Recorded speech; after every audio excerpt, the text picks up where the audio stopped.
Hello guys, welcome to Vignan degree college. మరి ఈ క్లాస్లో మనం స్ట్రక్చర్ ఆఫ్ పిఎల్ఎస్క్యూఎల్ ప్రోగ్రామ్ గురించి డిస్కస్ చేస్తున్నాము. మరి స్ట్రక్చర్ ఆఫ్ పిఎల్ఎస్క్యూఎల్ ప్రోగ్రామ్ చెప్పే ముందు అసలు పిఎల్ఎస్క్యూఎల్ అంటే ఏంది? So let me discuss here one by one. PL means it's a procedural. PL means it's a procedural structure query language. Procedural structure query language. Yes అండి. The full form of PLSQL is procedural structure query language. ఎందుకు use చేస్తారు means, so this is what the advanced version of SQL. ఇది SQL కన్నా latest version చెప్పచ్చు, or advanced version అని చెప్పచ్చు. ఎందుకంటే SQL లేని ఫీచర్స్ దీంట్లో ఉన్నాయి. అంటే ఫర్ ఎగ్జాంపుల్ ఎస్క్యూఎల్తో మనం ఏం చేయొచ్చు? ఎస్క్యూఎల్తో మనం టేబుల్స్ క్రియేట్ చేయొచ్చు, డేటాబేసెస్ క్రియేట్ చేయొచ్చు, రైట్, వ్యూస్ క్రియేట్ చేయొచ్చు, యూజర్స్ క్రియేట్ చేయొచ్చు, డెలీట్ చేయొచ్చు, అప్డేట్ చేయొచ్చు, what ever it might B.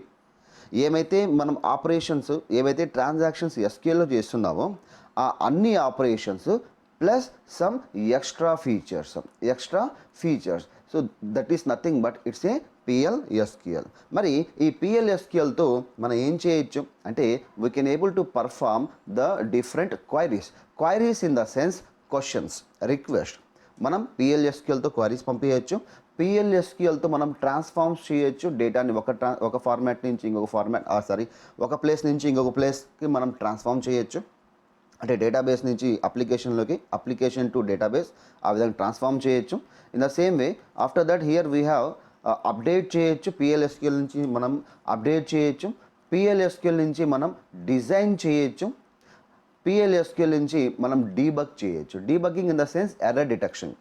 ఎర్రర్స్ని మనం డిటెక్ట్ చేయొచ్చు. So that is nothing but PLSQL. మరి ఈ పిఎల్ఎస్క్యూఎల్ ఎక్కడ యూజ్ చేస్తారు means, so PLSQL is used in different industries, different cases. మరి ఎలాంటి కేసెస్ అంటే బ్యాంకింగ్ సెక్టార్స్లో పిఎల్ఎస్క్యూఎల్ యూజ్ చేస్తారు. బ్యాంకింగ్ అప్లికేషన్స్ చూస్తుంటే ఎస్బీఐ, రైట్, మనకు హెచ్డిఎఫ్సి, ఐసిఐసిఐ. సో ఇలాంటి బ్యాంకింగ్ సిస్టమ్స్లో మనకు ప్రోగ్రామింగ్ లాంగ్వేజ్ బ్యాక్ ఎండ్ కోసం పిఎల్ఎస్క్యూఎల్ని యూజ్ చేస్తారు. After that ticket booking. So here ticket booking లాంటి అప్లికేషన్స్లో కూడా మనం ఇక్కడ నుంచి పిఎల్ఎస్క్యూఎల్ని యూజ్ చేయొచ్చు. After that ecommerce application, ecommerce in the sense Amazon, Flipkart ఇలాంటి అప్లికేషన్స్లో కూడా ఈ పిఎల్ఎస్క్యూఎల్ అనే కాన్సెప్ట్ని యూజ్ చేస్తారు. సో ఇలాంటి మనకు చాలా రకాల మనకు అప్లికేషన్స్లో పిఎల్ఎస్క్యూఎల్ని యూజ్ చేస్తారు. మరి పిఎల్ఎస్క్యూఎల్ మీరు నేర్చుకోవాలా అని అనుకున్నట్లయితే ఫస్ట్ మీకు రావాల్సిన కాన్సెప్ట్ ఏంటంటే that is what structure. Yes. So మరి ఈ స్ట్రక్చర్ ఎందుకు? మీరు whatever it might be, whatever the programming language it is, లేదా అదర్ థింగ్ ఏదైనా కావచ్చండి. అది ప్రోగ్రామింగ్ కావచ్చు, నాన్ ప్రోగ్రామింగ్ కావచ్చు, ఏదైనా మీరు సబ్జెక్ట్ నేర్చుకోవాలా అని అనుకున్నట్లయితే ఖచ్చితంగా మీరు ఆ స్ట్రక్చర్ని చూడండి. For example if I take English లాంగ్వేజ్లో మనకు ఒక స్ట్రక్చర్ ఉంది, that is what subject, verb and object అనేసి. ఈ స్ట్రక్చర్, ఈ ఫార్మాట్ తెలియకుండా మీరు ఇంగ్లీష్ నేర్చుకుంటే మీకు ఏం రాదు. ఇన్ ద సేమ్ వే పిఎల్ఎస్క్యూఎల్కి ఒక స్ట్రక్చర్ ఉంది, సి లాంగ్వేజ్కి ఒక స్ట్రక్చర్ ఉంది, C++ స్ట్రక్చర్ ఉంది, జావా ప్రోగ్రామింగ్ స్ట్రక్చర్ ఉంది. మరి పబ్లిక్ ఎగ్జామినేషన్లో ఇది ఒక ఇంపార్టెంట్ క్వశ్చన్ అని చెప్పచ్చు, రైట్. ఇంటర్వ్యూస్లో కూడా మనకి ఇది ఇంపార్టెంట్ క్వశ్చన్ అని కూడా చెప్పచ్చు. ఎందుకంటే without having the structure how to do the programming, ఏ విధంగా మీరు ప్రోగ్రామింగ్ చేస్తారు, అర్థమైందా? సో అందుకని ఈ పిఎల్ఎస్క్యూఎల్ స్ట్రక్చర్ అనేది చాలా ఈజీ అండి. ఒకసారి మీరు చూస్తే మీకు అర్థమవుతుంది. సో దీంట్లో మనకు డిఫరెంట్ టైప్స్ ఆఫ్ సెక్షన్స్ ఉన్నాయి. So that is nothing but first of all here this is nothing but the structure of PLSQL program. ఇప్పుడు చూడండి, ఇక్కడ మనకు 3 డిఫరెంట్ టైప్స్ ఆఫ్ బ్లాక్స్ ఉన్నాయి, 3 డిఫరెంట్ టైప్స్ ఆఫ్ సెక్షన్స్ ఉన్నాయి. That is what it's a declare section, second one begin section, and finally we have it's a end section. అర్థమైందా? మరి ఈ declare సెక్షన్లో మనం ఏం చేస్తున్నాం, మీకు కావాల్సిన వేరియబుల్ డిక్లరేషన్స్, మీరు సి ప్రోగ్రామింగ్ అయినా తీసుకున్నట్లయితే వేరియబుల్ డిక్లరేషన్స్, ఎగ్జిక్యూటబుల్ బ్లాక్స్ అన్నీ ఒకే చోట రాసేయచ్చు. కానీ పిఎల్ఎస్క్యూఎల్లో ఏదైనా మీరు ఒక వేరియబుల్ని డిక్లేర్ చేస్తున్నారా, సో ఖచ్చితంగా మీరు అది ఎక్కడ రాయాలంటే ఈ డిక్లేర్ బ్లాక్లో రాయాలి. వీటిని బ్లాక్స్ అంటారు, సెక్షన్స్ అంటారు. ఈ డిక్లేర్ సెక్షన్లో రాయాలి. అర్థమైందా? సో మరి ఈ డిక్లేర్ సెక్షన్లో ఏమైతే వేరియబుల్స్ని మీరు డిక్లేర్ చేస్తున్నారో, క్రియేట్ చేస్తున్నారో, డిఫైన్ చేస్తున్నారో, బిల్డ్ చేస్తున్నారో ఆ వేరియబుల్స్ని ఇక్కడ మీరు యాక్సెస్ చేసుకోవచ్చు.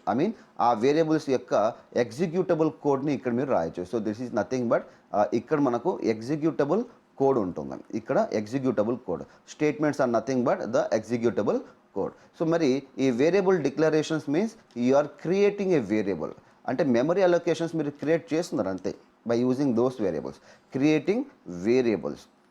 ఐ హోప్ దట్ మీకు అర్థమైంది అనుకుంటాను. ఆఫ్టర్ దట్ ఇక్కడ మనం వేరియబుల్స్ అయినా క్రియేట్ చేసేది ఇంకేం చేయలేమా అంటే ఎస్ చేయొచ్చు. That is what it's a cursors. Cursors అనే ఒక టాపిక్ ఉంది మనకు PLSQలో, దాని గురించి మనం రాబోయే క్లాస్లో డిస్కస్ చేద్దాం.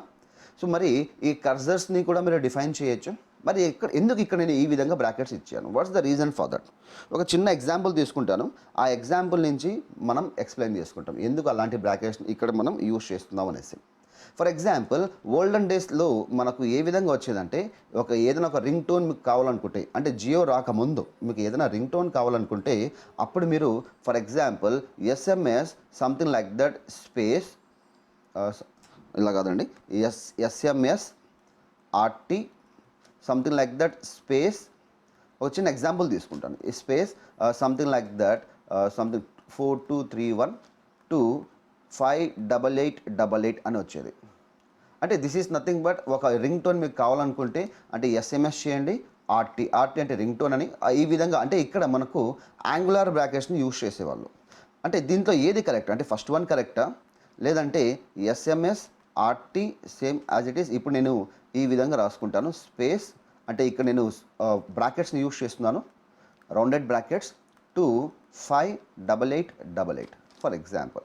అగైన్ ఇంకొక ఎగ్జాంపుల్ తీసుకుంటాం, దీంట్లో ఏది కరెక్ట్ మీరే చెప్తారండి. సో హియర్ అంటే ఈ వీడియో మీరు చూసినట్లయితే దీంట్లో 1 2 3 4 ఏది కరెక్టో మీరే చెప్పాలి. For example space 4231258888. For example again SMS RT. ఒకవేళ మీరు ఇలాగ తీసుకున్నట్లయితే స్పేస్, అంటే ఇక్కడ మనకు డిఫరెంట్ టైప్స్ ఆఫ్ బ్రాకెట్స్ నేను యూజ్ చేస్తున్నాను. దీంట్లో మీరు కనుక వీడియో చూస్తున్నట్లయితే ఆ వీడియోని పాస్ చేసి ఇప్పుడు నాకు ఆన్సర్ చెప్పండి. అంటే 1 ట్రూనా 2 3 4 ఏది ట్రూ మీరు ఆన్సర్ చెప్పండి. ఓకే, వీడియోస్ని పాస్ చేసి okay let me give the answer. ఇక్కడ చూడండి, here what we have angular brackets meaning ఏంటంటే మ్యాండేటరీ, ఖచ్చితంగా, అంటే మ్యాండేటరీ, కంపల్సరీ. అంటే దాని మీనింగ్ ఏంటంటే SMS అని టైప్ చేసి RTని టైప్ చేయండి, ఆ తర్వాత ఒక స్పేస్ని ఇవ్వండి, మీ కీబోర్డ్ నుంచి ఒక స్పేస్ బటన్ని ఒకసారి ప్రెస్ చేయండి అని దాని meaning. Okay, so this is nothing but ఏదైతే సరే కంటెంట్ మీరు యాంగులార్ బ్రాకెట్స్లో రాస్తారో అది ఖచ్చితంగా యాంగులార్ బ్రాకెట్స్లో ఉన్న కంటెంట్ని అక్కడ యూ మస్ట్ బీ ఎంటర్డ్, ఖచ్చితంగా ఎంటర్ చేయాల్సిందే. ఓకే, ఇక్కడ నేను స్పేస్ రాశాను కాబట్టి కీబోర్డ్ నుంచి మీరు స్పేస్ బటన్ని ప్రెస్ చేస్తున్నారు. ఒకవేళ నేను ఇక్కడ వేరే కీని రాసినట్లయితే ఆ కీని మీరు ఖచ్చితంగా ప్రెస్ చేయాల్సిందే, అంతే, వేరే ఆప్షనే లేదు. మరి ఇక్కడ చూడండి, ఇక్కడ రౌండెడ్ బ్రాకెట్స్ని యూజ్ చేశాను, అంటే పెరాంథసిస్ని యూజ్ చేశాను. దాని మీనింగ్ ఏంటంటే so this space act as an argument, ఇది ఒక ఆర్గ్యుమెంట్ లాగా బిహేవ్ చేస్తుంది, అంటే ఒక పారామీటర్ లాగా బిహేవ్ చేస్తుంది. దేనికి అంటే ఫంక్షన్స్కి పారామీటర్స్ అంటారండి. ఓకే, ప్రోగ్రామింగ్ లాంగ్వేజ్లో మీకు ఈ విధంగా పెరాంథసిస్ కనిపించిందా? సో వాటిని ఫంక్షన్స్ అంటారు. మరి ఈ ఫంక్షన్ లోపల ఏదైనా మీరు రాస్తున్నారంటే it act as an argument, వాటిని ఆర్గ్యుమెంట్స్ అంటారు ఆర్ పారామీటర్స్ అంటారు. So this is not correct, అంటే ఈ విధంగా మీరు ఇవ్వకూడదు.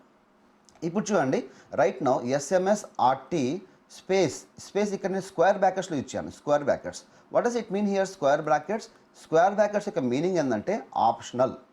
అంటే ఇక్కడ మీరు అంటే ఈ కేసులో థర్డ్ కేసులో స్పేస్ ఇవ్వచ్చు ఇవ్వకపోవచ్చు, that is what totally depends on you. Okay, మీ పైన డిపెండ్ అయి ఉంటుంది అది. అంటే ఇక్కడ మీరు స్పేస్ ఇవ్వచ్చు ఇవ్వకపోవచ్చు, నోబడి విల్ ఆస్క్ యూ. అందుకని ఇక్కడ మనం కర్సర్స్ అనే టాపిక్కి కొన్ని దానికి ఇక్కడ స్క్వేర్ బ్రాకెట్స్లో ఇచ్చాం. What does it mean? ఇక్కడ కర్సర్స్ మీరు యూజ్ చేయొచ్చు చేయకపోవచ్చు. ఇన్ ద సేమ్ వే ఇక్కడ ఎగ్జెప్షన్స్ని యూజ్ చేయొచ్చు చేయకపోవచ్చు. So these are the things which are in the square brackets. ఏమైతే ఇక్కడ స్క్వేర్ బ్రాకెట్స్లో ఉన్నాయో వాటిని ఇక్కడ మనం ఏమంటున్నాం? దట్ ఈస్ వాట్ ఆప్షనల్, అంటే ఉండొచ్చు ఉండకపోవచ్చు. I hope that you got my points. చాలా సింపుల్ అండి. స్ట్రక్చర్ ఆఫ్ PLSQL ప్రోగ్రామ్ ఇచ్చారు. So declare section, variable declarations, cursors and so on, ఇంకా చాలా డిఫైన్ చేయొచ్చు and so on. Begin, statements, exception handling statements, ఇంకా చాలా ఉండొచ్చు ఇక్కడ అండ్ సో ఆన్. ఫైనల్లీ మీరు ఏం రాస్తున్నారు? ఎండ్ అని రాస్తున్నారు. ఎండ్ తర్వాత ఒక సెమీకోలన్ ఇచ్చేయండి, that's it. Okay, come to the fourth point. ఇక్కడ చూడండి, so here what we have SMS RT, ఇక్కడ ఫ్లవర్ బ్రాకెట్స్ యూజ్ చేశాను. మరి ఈ ఫ్లవర్ బ్రాకెట్స్ని ఏమంటారంటే బ్రేసెస్ అంటారు. బ్రేసెస్ అర్థమైందా? మరి whatever the code you have written in the braces that act as a block. వాటిని ఏమంటారండి? బ్లాక్ అంటారు. బ్లాక్ అంటే గ్రూప్ ఆఫ్ స్టేట్మెంట్స్, బ్లాక్ అంటే multiple statements or group of statements. Programming language ఏదైనా కావచ్చు, కానీ కొన్ని మనకు టర్మినాలజీ సేమ్గా ఉంటుంది. ఈ టర్మినాలజీ మిగిలిన మీరు అర్థం చేసుకున్నట్లయితే ఏ వరల్డ్ వైడ్లో ఉన్న ఏ ప్రోగ్రామింగ్ లాంగ్వేజ్ అయినా మీరు చాలా ఈజీ వేలో నేర్చుకోవచ్చు. So this is nothing but the structure of PLSQL program. చాలా ఈజీ అండి. So this is nothing but the very important question in case of public examination. So I hope that you got my points. So right now చాలామంది మమ్మల్ని comments చేయట్లేదండి. Please do some comments. ఏదైనా comments చేయండి, like చేయండి, subscribe చేయండి, as well as share చేయండి. So thanks for watching us. We will meet in the next క్లాస్తో మనం ఇంకొక టాపిక్తో మీ ముందర ఉంటాము. సో అంతవరకు thank you and bye bye.